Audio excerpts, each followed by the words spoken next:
ازيكم يا جماعة عاملين ايه؟ منذ الاعلان عن فيلم الست او التحضير لفيلم الست وانا متحمسة جدا ان انا اشوفه، لان ام كلثوم هي اعظم فنانة مصرية على الاطلاق ومن اهم الشخصيات في تاريخ مصر بشكل عام، بل وفي تاريخ العالم. فكنت اتمنى ان انا اشوف من زمان عمل فني يليق بيها بالمقاييس والمعايير والتقنية الحديثة، ولاني من عشاق منى زكي وبثق في مروان حامد، فكان عندي امل كبير ان هم يحققوا لي الامنيه دي اخيرا. وكتبت بوست بالمعنى ده من كام يوم. ليه بقول اخيرا؟ لان الاعمال اللي بتقدم السير الذاتيه وعلى راسها ام كلثوم، ودي كانت حاجه محل خلاف كبير ما بيني وما بين العيله وما بين انجاز التعبير انصار المدرسه القديمه بشكل عام، ان انا بشوف ان هي كانت حاجات ناجحه جدا بالنسبه لزمانها، بس بالنسبة لي أنا بشوف إنها يعني فيها شوية تلزيق كده، فيها لغة خطابية وإنشائية، حاجات موجهة تخليها أقرب للدوكيومنتري من المسلسل. أنا كنت عايزة أشوف حاجة فريش أكتر، فيها شخصيات من لحم ودم، من غير تقديس، من غير تأليه. وبعد الجدل اللي حصل اتحمست اكتر ان انا انزل علشان ارجع اقول لكم رأيي بعد ما اشوف الفيلم، باعتباري واحدة مش متحفزة ضد منى زكي، بالعكس بحبها، وكمان مش من الوسط الفني او الصحفي بشكل رسمي، فمش هطبل لها. وانا كمان الحمد لله حد يعني يعتبر عنده ذائقة فنية مش بطالة، ومانيش رجعية، انا من انصار التجديد دايما. انا الحقيقة مش عارفة ابتدي من فين، بس انا بشوف افلام من وانا قد كده. عارفين على كل الافلام اللي انا شفتها، اول مرة احس باحساس الجمهور اللي كان يدخل الفيلم ما يعجبوش فيدغدغ السينما. انا جوايا كمية غضب من اللي انا شفته. ايه العك اللي انا شفته ده؟ ايه الهباب، مصيبة ايه اللي انا شفتها دي؟ يعني بيتبادر لذهني فيلم العار، اللي هو مش عيب ابن الحاج عبد التواب ما يعرفش اصول التخزين، ابن وحيد حامد ما يعرفش السيناريو الرديء لما يشوفه ازاي. لا، ومش اول مرة، يعني ده حصل في كيرة والجن كان فيه مشاكل، بس اسم الواحد كان فاهم انتوا بتقولوا ايه. انما الفيلم ده يعني انا مش فاهمه فعلا الناس اللي بتقولك ايه، لا هو الفيلم كويس بس عامل زي كانه إيديث بياف. إيديث مين وبياف مين؟ الفيلم ده وحش بالمقاييس الاجنبيه والفرنسويه والمصريه والهنديه وزرادشتيه، فيلم وحش. استاذ احمد مراد، انت تستاهل جمهور احسن مننا بكتير يا سيدي، اديني بالشالوت وفرط فيا. الكار ده مش كارك يا اخي. مالها مريم نعوم؟ أثر معاكم في ايه تامر حبيب؟ قولولي. السيناريو الكويس والاخراج الكويس والعمل الفني بشكل عام وجهة نظر، ده اساسه. فوجهة النظر في الفيلم ده هي السبب في حالة الغضب اللي انا فيها دي. يعني المعتاد ان انا هشوف فيلم مش هيعجبني هسكت وخلاص، او كبيري هقلش قلشتين. تكمن أهمية أم كلثوم مش في فنها فقط، ولكن في إنها أحد أعمدة ما يمكن أن نسميه عصر النهضة في مصر، جزء من المشروع الوطني المصري والحركة الثقافية اللي بدأت في عصر محمد علي وازدهرت في القرن العشرين، واستثمر فيها واعتمد عليها جمال عبد الناصر. الناس اللي شعرت إن المناخ العام في البلد دي بيديهم وبيبنيهم، فبادلوا البلد حبا بحب وبنوها. باختصار، مصر في عز مجدها وجمالها. على الرغم من ان انا بقول ان انا واحدة ما بحبش التأليه والشعارات، فانا برضو بقولك فكرة انك تجرد بقى القصة من ده كله، وانا هقدم الست والجانب الشخصي والانساني، يا سلام، يعني دي سطحية وفزلكة مش في محلها. وبعدين تكلف نفسك بقى وتعمل فيلم عن ام كلثوم اساسا ليه؟ ما تعمل قصة حياة انغام، عمرو دياب، اي حد من ابناء عصر النجاة الفردية اللي احنا بنعمل نجاح شخصي وبنعمل فلوس وبنتجوز وبنخلف وخلاص، لان مفيش حاجة تتعمل غير كده. وحتى الناحية الشخصية انت قدمتها ازاي؟ يعني الفيلم ده مش المفروض يتسمى الست، سموه الحربوقة، القرشانة، يعني بملء الفم. ده فيلم فيه إساءة كبيرة جدا لأم كلثوم، وهتكلم بالتفصيل ازاي، بس خليني الأول أفصص الناحية الفنية. بداية، حتى لو سلمنا ان الرؤية العامة للفيلم مظبوطة، وده مش صحيح، السيناريو رديء جدا. من زمان احمد مراد عنده مشكلة في الايقاع، يعني بيبطئ في حاجات ملهاش لزوم، وبيسرع في حاجات محتاجة انها تاخد وقتها وتتشرح. بداية الفيلم الحقيقة رهيبة عالمية، انا اشعرت يعني وتوهمت ان انا هشوف فيلم عالمي بقى، اجواء ما بعد 67 ومسرح الاولمبيا. نقل بعد كده على الارياف وهي طفلة، ودي نقلة موفقة في رأيي عشان يبين لك ان الست اللي موقفة فرنسا على رجل دي بدايتها كانت الظروف المتواضعة والقاسية دي كمان. ولكن هو بقى طول فيها قوي لحد ما الواحد مل.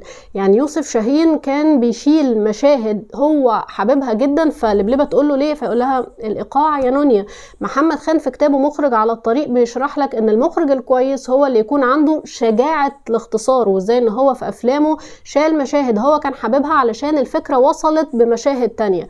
فالمشهد بتاع ضرب النار اللي حصل في الفرح ده وصل بشكل ممتاز فكرة الخطر اللي هي كانت بتشتغل فيه. كل المشاهد اللي وراه بقى خلاص ما كانش ليها لازمة. في المقابل المتعهد اللي راح لأبوها وقال له بنتك دي لو راحت القاهرة هتبقى حاجة تانية، انت مطلعه وارزقي اي كلام. فجاب منين البصيرة اللي تخليه يغامر وياخد واحدة هو كان فاكرها اصلا راجل عشان بتلبس عقال وبتغني تواشيح ويقدمها للبشوات وتغني على مسرح فيه عري وخمور؟ ايه الدافع؟ وهوب تظهر أمينة خليل، وما كانتش عاملة اسمهان، كانت عاملة هانم رحيمة. شافت ان الناس بتتريق عليها، خدتها من ايدها واللبس الرجالي ده ما ينفعش، وراحت مدياها هدوم من دولابها ونزلت غنت في ذات نفس الحفلة.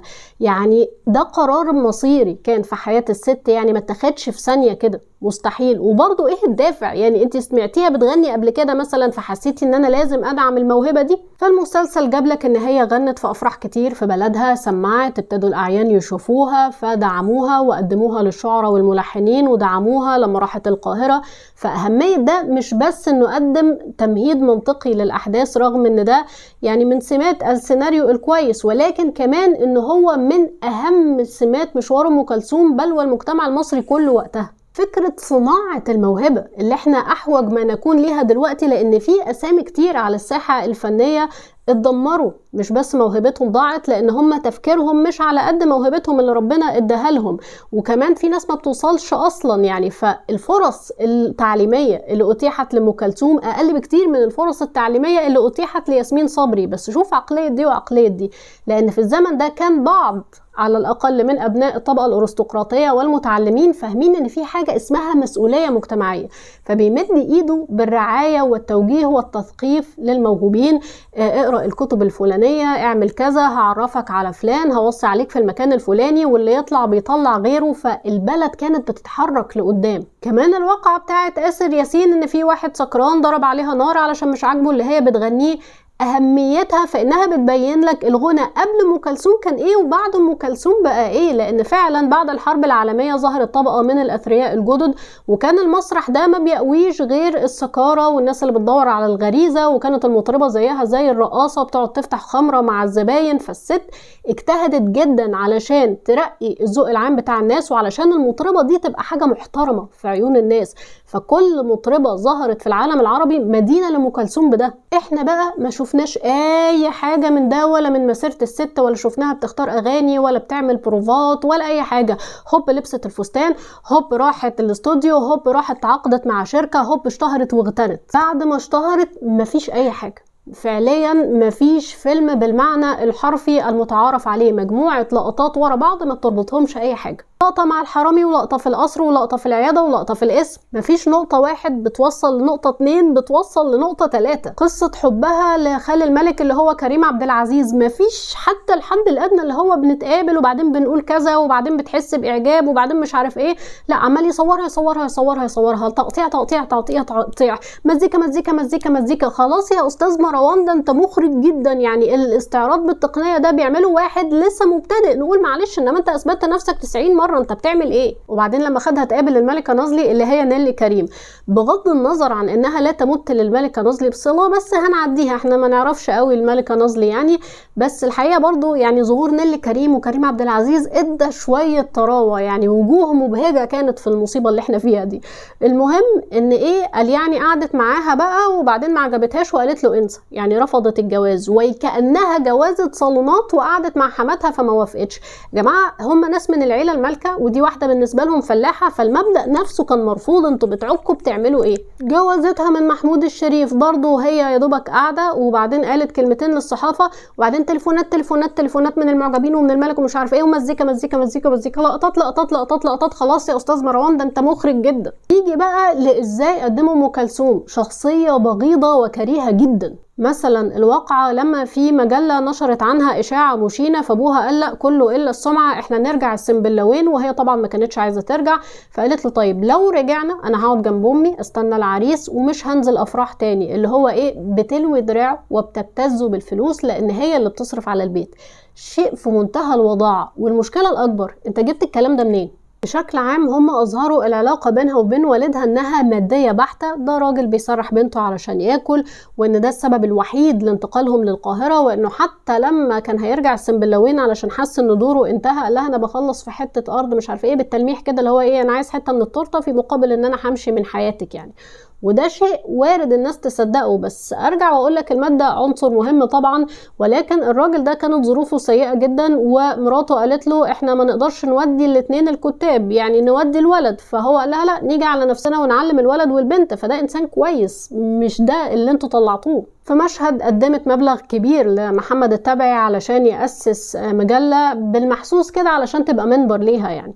انا ما عنديش للامانه معلومه هل ده حصل ولا ما حصلش، بس اللي انا متاكده منه بقى ان في مصادر تانية منها يوما او بعض يوم اللي هي مذكرات الكاتب الكبير محمد سلماوي، ان الاعيان والوجهاء في ذلك الزمن كانوا بيتبرعوا لتاسيس الصحف والمجلات واصدار الافلام. يعني مصر دي كانت ولا السويد، يعني حتى جد الكاتب الكبير محمد سلماوي رد تكاليف انتاج فيلم وداد لطلعت حرب دعما منه لاستوديو مصر. يعني احنا هنروح بعيد ليه؟ ما جامعه القاهره اتعملت في البداية بتبرعات، فده لأن مصر كانت بلد فيها حركة ثقافية.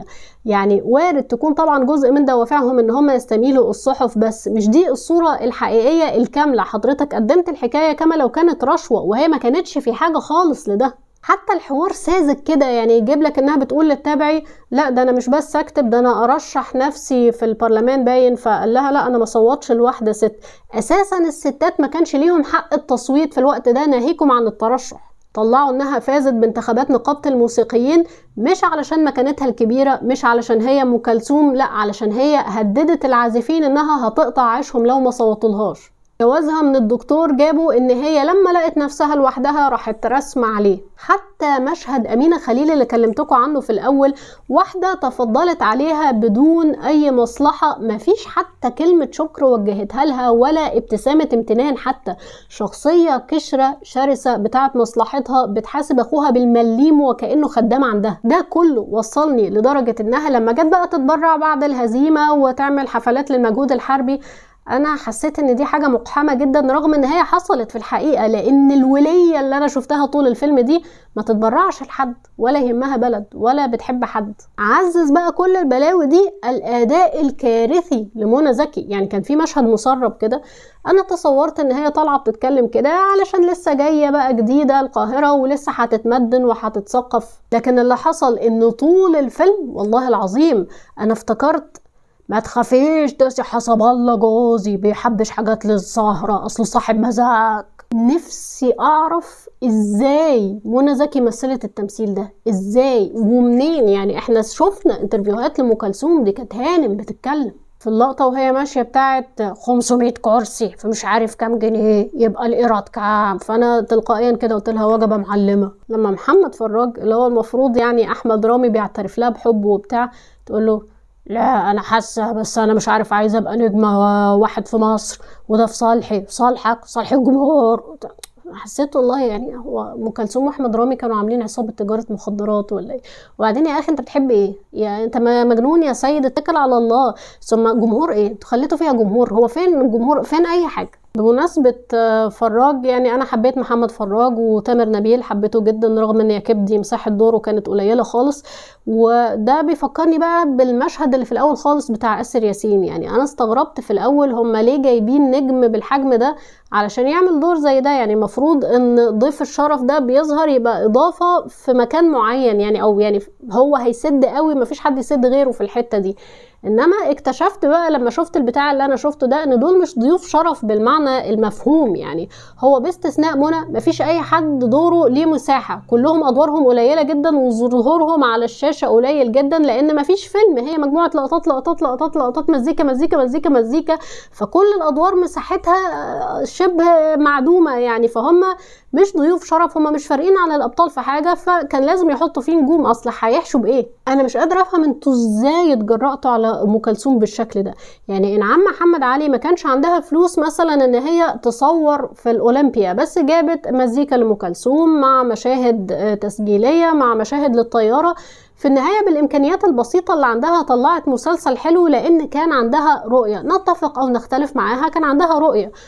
أنا لسه عندي التحفظات اللي كانت عندي على المسلسل، بس أنا بعد اللي حصل لي ده أنا أروح لحد عندها أبوس إيديها واللي تؤمر بيه يمشي. من آفات العصر اللي احنا فيه إن احنا مهووسين بالأفكار البراقة المتمردة، ودي حاجة من غير شغل جاد بتتحول لفزلكة. فغالبا الأستاذ أحمد مراد والأستاذ مروان حامد جالهم نفس الانطباع اللي جالي ده، بإن احنا محتاجين نعمل فيلم مختلف عن ام كلثوم، بس انشغلوا بانهم ازاي يختلفوا عن الاخرين وازاي يعملوا تقنيات وصور حلوة، ونسيوا الحاجات المهمة الاساسية في اي فيلم: القصة، الرؤية، التمثيل. واحنا محتاجين تاني نتذكر مبدأ ان احنا المفروض نرمي اساس متين للشيء اللي بنعمله، وبعد كده بقى نبقى نشوف هنسوقه ازاي، ونبقى نتمرد على اللي عايزين نتمرد عليه براحتنا. انا ما زلت في انتظار وبحلم بفيلم محترم عن ام كلثوم، وشخصيات مصرية كتيرة للأسف احنا مش مدينها حقها.